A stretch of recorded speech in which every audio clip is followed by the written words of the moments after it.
చంద్రకాంతం, శేషగిరి అనే భార్యాభర్తలున్నారు.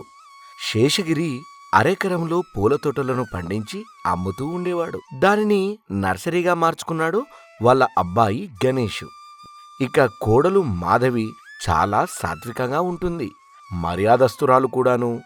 ఇక ఆ ఇంట్లో కేవలం చంద్రకాంతానికి మాత్రమే విపరీతమైన అహంకారము, తనకున్న భక్తి ఎవరికీ ఉండదనే అహంకారం అత్త చంద్రకాంతానికి చాలా ఎక్కువగానే ఉంది. ఇలా కొంతకాలం గడుస్తూ ఉండగా ఒకరోజు చంద్రకాంతం, మాధవి, ఓసే మాధవి, ఏం చేస్తున్నావే? అలా భగవంతుడికేసి తదేకంగా చూడకో. నాకున్నంత భక్తి ఇంకా ఎవరికీ లేదు. వెళ్ళి టిఫిన్ పట్టుకునిరా. ఓం నారాయణ, ఓం నారాయణ అంటూ పూజ చేసుకుంటుంది చంద్రకాంతం. ఇంతలో మాధవి మామయ్య అయినటువంటి శేషగిరి రానే వచ్చాడు. ఏవండి, ఇవాళ కొత్త వ్రతం చేశాను అని చంద్రకాంతం భర్తతో మాట్లాడుతుండగా కోడలు మాధవి మామయ్యను చూసి, రండి మావయ్య, ఇవాళ మీకు ఇష్టమైన టిఫిన్ చేశాను. మీరు షుగర్ టాబ్లెట్ వేసుకునే టైం కూడా అయ్యింది. ఈ బాక్సులో మీ అబ్బాయికి సర్ది పెట్టాను. వెళ్ళేటప్పుడు తీసుకువెళ్ళండి. నువ్వున్నావు కాబట్టి సరిపోయిందమ్మా.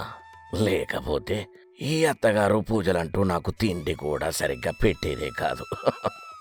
ఏమిటో భర్తకి తిండి పెట్టకుండా ఆ పూజలు చేయడం ఏమిటో. అయినా ఇంకా నువ్వే చేసే బదులు కోడలికి కూడా కాస్త నేర్పొచ్చుగా కాంతం. అయినా నా అంత భక్తి దానికుందా? నాలా పూజలది చేయగలదా? అయినా దానికంత సీన్ లేదు. అదేంటత్తయ్య అలా అంటారు? నాకు పూజ చేయడం అంటే చాలా ఇష్టం. భక్తి, శ్రద్ధ కూడా ఎక్కువే. అయినా మీ ఇంటి కోడలుగా మీ ఇంట్లో అడుగు పెట్టాక మీరు నేర్పకూడదా ఏంటి? మీరే నాకు నేర్పించండి. ఇంటి కోడలికి అత్తగారు పూజలు నేర్పిస్తుంది కదూ. అబ్బబ్బా, ఎక్కడ పని అక్కడే ఉంది. బారెడు పొద్దెక్కింది. ఎవరు చేస్తారు ఈ పని? నేను పొద్దున్నుంచి పూజలు చేసి చేసి అలిసిపోయాను. ఆ పోనీలే కాంతం, అంతలా అడుగుతుంది కదా, నేర్పు కాస్త. నీతో పాటు కోడలు కూడా చేసుకుంటూ ఉంటుందిలే. నాకు కాస్త టిఫిను, కాఫీ ఇచ్చి ఇంటి పని అంతా కానివ్వు. ఆ తర్వాత నర్సరీకి వెళ్లి మొక్కలకు నీళ్లు పెట్టాలి, గుర్తుంచుకో. చేస్తుందిలే కాంతం. అమ్మాయి ఒక్కతే ఇంటి చాకరీ చెయ్యాలి కదా. పైసా కట్నం ఇవ్వలేదు వాళ్ళ నాన్న. నాకున్నప్పుడు ఎంతో అంత ఇచ్చుకుంటానన్నాడు. ఈలోపుగా పైకి పోయాడు. నేను చాలా మంచిదాన్ని కాబట్టి ఇంకా ఇంట్లో ఉంచాను. మీకు నర్సరీలో చాలా పనులున్నాయి, వెళ్ళండి. వద్దులే మావయ్య, అత్తయ్యకి నాకు చెప్పడం ఇష్టం లేదు. మీకు టైం అవుతుంది, మీరు వెళ్ళండి మావయ్య అని మామయ్యను పంపిస్తుంది మాధవి. అయితే తనను మించి ఎక్కడ దాటి వెళ్ళిపోతుందోనని కాంతానికి మాధవిపై చాలా కుళ్ళు. భగవంతుడా, డబ్బు లేకపోవడం నా తప్ప? అత్తమ్మ మంచిది కాబట్టి నాకు తిండి పెడుతుంది. ఇంట్లో పనిచేసి నా భర్త దగ్గరికి వెళ్ళి ఆయనకు కూడా సాయం చేయాలి. నువ్వే ఉన్నావు, ఏ రోజైనా నా కష్టాలన్నీ తీరుస్తావు. అత్తమ్మ నర్సరీలో పనివాడను కూడా పెట్టడం లేదు అని ఇలా మాధవి బాధపడుతుండగా భర్త గణేషు మాధవికి ఫోన్ చేసి, మాధవి, నర్సరీకి వస్తున్నావా? ఇక్కడ ఒక్కడే ఉన్నాను మాధవి. నేను మొక్కలకి నీరు పెట్టలేక చాలా ఇబ్బంది పడుతున్నాను. పైగా పెద్ద ఆర్డర్ మాధవి. వాళ్ళకి మొక్కలు పంపాలి. ఇంటి పనులన్నీ తర్వాత చేసుకోవచ్చు మాధవి. ముందు నర్సరీకి రా. మాధవి అత్త కాంతం దగ్గరికి వెళ్తుంది. అత్తమ్మ, ఇంటి పనులన్నీ అయిపోయాయి. నేను నర్సరీకి వెళ్తున్నా. ఆయన ఫోన్ చేశారు, అక్కడ మొక్కలకి నీరు పెట్టాలి. ఇంట్లో పనులన్నీ ఎవరు చేస్తారు? నేను దేవుడికి పూజ చేసుకోవాలి. ఇవాళ కొత్త నవ్వు నోచుకుంటున్నాను. ఇల్లంతా శుభ్రం చేయాలి, కడగాలి. ఇలా మాధవిని ఎప్పుడూ సూటిపోటి మాటలతో బాధ పెడుతూ ఇంటి చాకిరితో పాటు నర్సరీ చాకిరి కూడా మాధవితో చేయిస్తుంది అత్త కాంతం. ఇలా చాలా రోజులు వెళ్తూ ఉండగా ఒకానొక రోజు గణేషు మాధవికి ఫోన్ చేసి, అమ్మకి ఫోన్ ఇవ్వు, నేను మాట్లాడతాను అని అనగానే మాధవి అత్త కాంతానికి ఫోన్ ఇచ్చింది. అమ్మా, ఈరోజు మాధవి పుట్టినరోజమ్మా. ఇవాళైనా మాధవిని నర్సరీకి పంపమ్మా. కావాలండి నేను వచ్చి తీసుకెళ్తాను. ఇవాళ కొత్త నోము నోచుకుంటున్నాను. ఇల్లంతా శుభ్రం చేయాలి, కడగాలి. తర్వాత వస్తుందిలే అని ఇలా కోపంగా కొడుకుతో మాట్లాడి ఫోన్ పెట్టేసింది కాంతం. చంద్రకాంతం మాత్రం కోడలు మీద పంతంతో ఆ రోజు నర్సరీకే పంపించదు. ఏదో ఒక పని చెప్తూ చేయిస్తూనే ఉంది. మాధవి కోసం నర్సరీలో ఎదురు చూస్తున్నటువంటి గణేష్కు అమ్మ మాట్లాడే మాటలు తనకు చాలా నిరాశను కలిగించింది. అసలు విషయమేంటో తెలుసుకుందామని మాధవికి మళ్ళీ ఫోన్ చేశాడు గణేషు. మాధవి, ఏంటి నువ్వు అసలు ఇంకా రాలేదు? నేను ఈరోజు నర్సరీకి రాలేకపోయానండి. అత్తయ్య పని మీద పని ఏదో ఒకటి చెప్తూనే ఉన్నారు. అమ్మకి అసలు విషయం చెప్పి వచ్చే మాధవి అని ఫోన్ పెట్టేశాడు గణేషు. కాసేపు నర్సరీ దగ్గర చూసి చూసి విసుగు చెంది మాధవి రాకపోయేసరికి చివరికి గణేషే ఒక సర్ప్రైజ్ గిఫ్టును తీసుకొచ్చి మాధవి చేతిలో పెడతాడు. ఆ గిఫ్టును చూసిన మాధవి ఆనందం రెట్టింపవుతుంది. అబ్బా, తులసి మొక్క! ఉదయాన్నే తులసి మొక్కకి దండం పెట్టుకుని తులసి నీళ్లు తాగితే చాలా ఆరోగ్యం. కానీ అత్తయ్య నన్ను దండం పెట్టుకునేవరుగా. అది కాదు మాధవి, నువ్వు అమ్మకన్నా ముందుగాలే లేస్తావుగా. అమ్మ నిద్రలో నుంచి లేవకముందే నువ్వు దండం పెట్టుకో అని గణేష్ అనగానే గణేష్ అన్న మాటలకు మాధవి చాలా ఆనందపడుతుంది. అత్తగారు లేచేసరికి ఉదయాన్నే తులసికి భక్తి శ్రద్ధలతో దండం పెట్టుకుంటుంది, నీళ్లు పోస్తుంది. తులసి మొక్క రక్షణను చాలా జాగ్రత్తగా దగ్గరుండి చూసుకుంటుంది కోడలు మాధవి.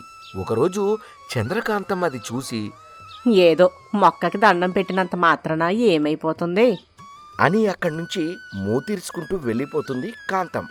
కానీ మాధవి మాత్రం ప్రతిరోజు క్రమం తప్పకుండా తులసి ఆలనా పాలన చూసుకుంటూ భక్తి శ్రద్ధలతో వేడుకుంటూ చక్కగా ఆరాధిస్తుంది.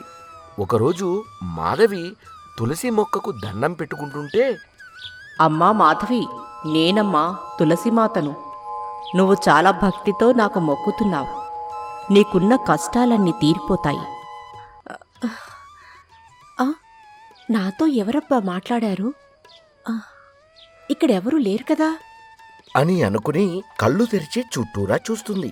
కానీ అక్కడ మాధవికి ఎవరూ కనిపించకపోయేసరికి తన భ్రమ అనుకుని మళ్ళీ కళ్ళు మూసుకుని మనసారా తులసిమాతకు దండం పెట్టుకుంటుంది. అలా కళ్ళు మూసుకున్న మాధవికి మళ్ళీ అశరీరవాణి వినిపించింది. అమ్మా మాధవి, భయపడకు తల్లి. నేను తులసిమాతను. మీ అత్తగారు భక్తి లేకుండా గొప్ప కోసం పూజలు చేస్తోంది. నువ్వు భక్తితో దండం పెట్టుకుంటున్నావు. నేను నీకు ఒక వరమిస్తున్నాను. మీ అత్తగారి వల్ల నీకు ప్రమాదం ఉంది. ఆ ప్రమాదం నువ్వు గ్రహించి తప్పించుకునే వరం ఇస్తున్నాను. నీకు అదృష్టం కూడా కలిసి వస్తుంది. మాధవి అయోమయంలో అటూ ఇటూ చూసి తులసి మొక్క వైపు చూస్తుంది. తులసిమాత ఆశీస్సులు ఇవ్వడం గ్రహిస్తుంది మాధవి. ముందు భయపడుతుంది, కానీ నా కష్టాలకు ఆ భగవంతుడు దయతలిచాడు అని ఎంతో సంతోషపడుతుంది. కానీ అత్త కాంతం మాత్రం, నేను చాలా భక్తురాల్ని. నా నోములు అది నోస్తుందా ఏంటి? ఇవాళ గణేషు ఊరెళ్తాడు. దీనికి ఏ రోగమూ రాదు.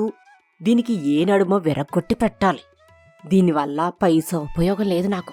ఏదో ఒకటి తెప్పించి డబ్బున్న కోడల్ని తెచ్చుకోవాలి. వీడు ఊరెళ్ళగానే పథకం గట్టిగానే వెయ్యాలి అని అనుకుంటుంది కాంతం. మాధవి, ఓసే మాధవి, ఏం చేస్తున్నావే? ఏంటత్తయ్య అరిచారు? ఇంక మీరు నాకు ఏ అన్యాయం చేద్దామన్నా కుదరదత్తయ్యా. మీ పప్పులిక్క ఉడకవు.